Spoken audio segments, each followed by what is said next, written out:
যদি কোনো ব্যক্তির শরীরে এই চারটি চিহ্ন ফুটে ওঠে তবে সেই ব্যক্তি সরাসরি জান্নাতি। মূলত জান্নাতি ব্যক্তিদের শরীরে দুনিয়াবি জীবনেই এই চারটি চিহ্ন ফুটে ওঠে। তাই যদি এই চারটি চিহ্ন আপনার বা আপনার কোনো পরিচিত জনের শরীরে আপনি দেখতে পান তাহলে বুঝে নিবেন মৃত্যুর পরবর্তী জীবনে তার জন্য আছে অঢেল সুখ ও শান্তি, তার জন্য অপেক্ষারত আছে চিরস্থায়ী জান্নাত। কারো শরীরে এই চারটি চিহ্ন ফুটে উঠলে জাহান্নামের আগুন কখনোই তার শরীরকে স্পর্শ করতে পারবে না। তাই এই চারটি চিহ্ন সম্পর্কে জানতে হলে দেখতে হবে আমাদের পুরো ভিডিওটি। তাই ভিডিওটি না টেনে শেষ পর্যন্ত দেখতে থাকুন। এবং আপনি যদি হযরত মুহাম্মদ সাল্লাল্লাহু আলাইহি ওয়াসাল্লামের উম্মত হতে পেরে নিজেকে ভাগ্যবান মনে করেন অবশ্যই আলহামদুলিল্লাহ কমেন্ট করবেন। আজকে আমার প্রিয় নবীর ভালোবাসার মানুষগুলোকে দেখতে চাই। প্রিয় দর্শক, অবশ্যই ভিডিওটি শেয়ার করতে ভুলবেন না। আপনার একটি শেয়ারে হয়তো অনেক মানুষ পাপ কাজ থেকে নিজেকে হেফাজত করতে পারবে। প্রিয় নবী বলেছেন, যে ব্যক্তি আমার হাদিস শুনে অন্যকে শেয়ার করলো তার জন্য কিয়ামতের দিন আমার সুপারিশ ওয়াজিব হয়ে যাবে। তো চলুন বেশি কথা না বলে শুরু করি আজকের ভিডিও। পৃথিবীতে কিছু সংঘটিত হওয়ার আগে যেমন আমরা কোনো লক্ষণ দেখতে পাই, তেমনি ভাবে কোনো ভালো কিছু হওয়ার আগে ভালো লক্ষণ দেখা যায়। তাই জান্নাতি ব্যক্তিদের মৃত্যুর আগে শরীরে চারটি চিহ্ন বা লক্ষণ ফুটে উঠবে, যা দেখলে বুঝতে হবে ব্যক্তিটি জান্নাতি। জান্নাতি ব্যক্তির প্রথম যে চিহ্নটি প্রকাশ পায় তা হলো ব্যক্তি মৃত্যুর আগে আল্লাহ তাআলার নাম নিয়ে মৃত্যুবরণ করে এবং মৃত্যুর সময় কালিমায়ে শাহাদাত পাঠ করে। মৃত্যুর আগে কালেমা পাঠ করা এটি জান্নাতে যাওয়ার সব থেকে বড় নিদর্শন।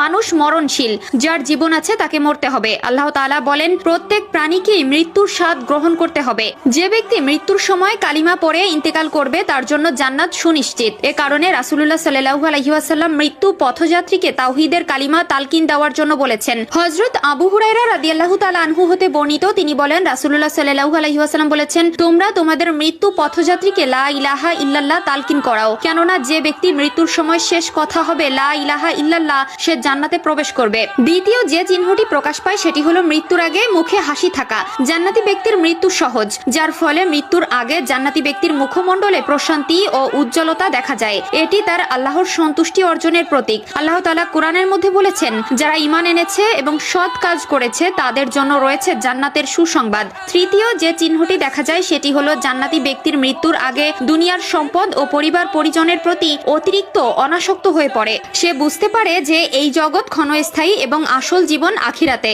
এছাড়াও মৃত্যুর আগে যদি কেউ তার সকল ঋণ শোধ করতে পারে, অর্থাৎ কোনো ঋণের বোঝা ছাড়াই মৃত্যুবরণ করে, তাহলে বুঝে নিবেন সেই ব্যক্তিটি জান্নাতি। কেননা ঋণের বোঝা নিয়ে কেউ কখনো জান্নাতে যেতে পারে না। মৃত্যুর আগে এই লক্ষণ জান্নাতি ব্যক্তির বৈশিষ্ট্য এবং ঈমানদার জীবনের প্রতীক। চতুর্থ চিহ্নটি হলো জান্নাতি ব্যক্তি মৃত্যুর আগে সৎ কাজ ও আল্লাহর ইবাদতে আরো বেশি মনোযোগী হয়ে ওঠে। সে দুনিয়ার মায়া ত্যাগ করে আখিরাতের জন্য প্রস্তুতি নিতে থাকে। তার অন্তরে পাপের প্রতি ঘৃণা তৈরি হয় এবং